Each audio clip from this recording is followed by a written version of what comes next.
Assalamualaikum warahmatullahi wabarakatuh.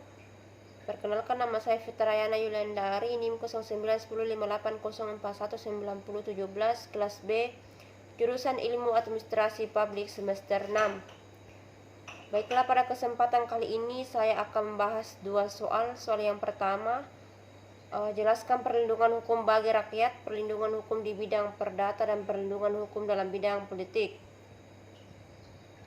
Perlindungan hukum bagi rakyat artinya dengan segala upaya pemerintah untuk menjamin adanya kepastian hukum, untuk memberi perlindungan kepada warga negara agar haknya sebagai seorang warga negara tidak melanggar, dan bagi yang melanggar akan dapat dikenakan sanksi sesuai peraturan yang ada.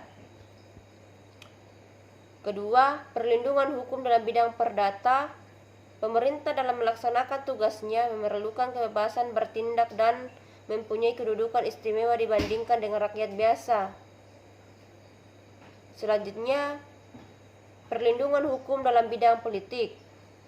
Politik hukum mempunyai peran yang sangat penting dalam pembentukan peraturan perundang-undangan dan hukum nasional Indonesia, mengingat politik hukum dijadikan sebagai pedoman dasar dalam proses penentuan nilai-nilai, penetapan dan pembentukan serta pengembangan hukum nasional di Indonesia.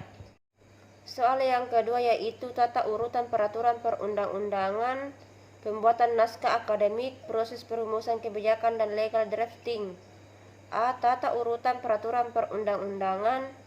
A. Undang-Undang Dasar 1945, TAP, MRP, Undang-Undang atau PPP, pengganti undang-undang, PP, Perpres, Perda provinsi dan Perda daerah.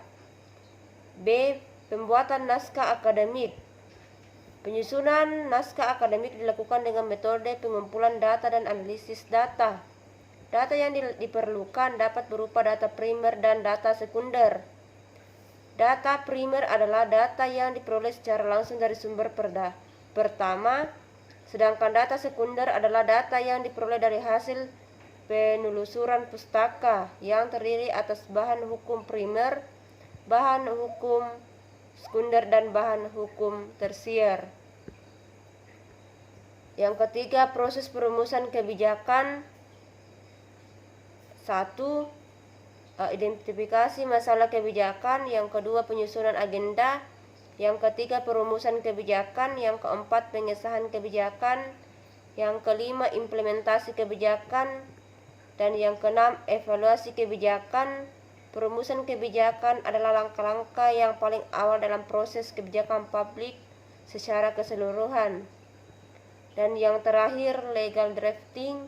Dari pendekatan hukum, legal drafting adalah kegiatan praktek hukum yang menghasilkan peraturan.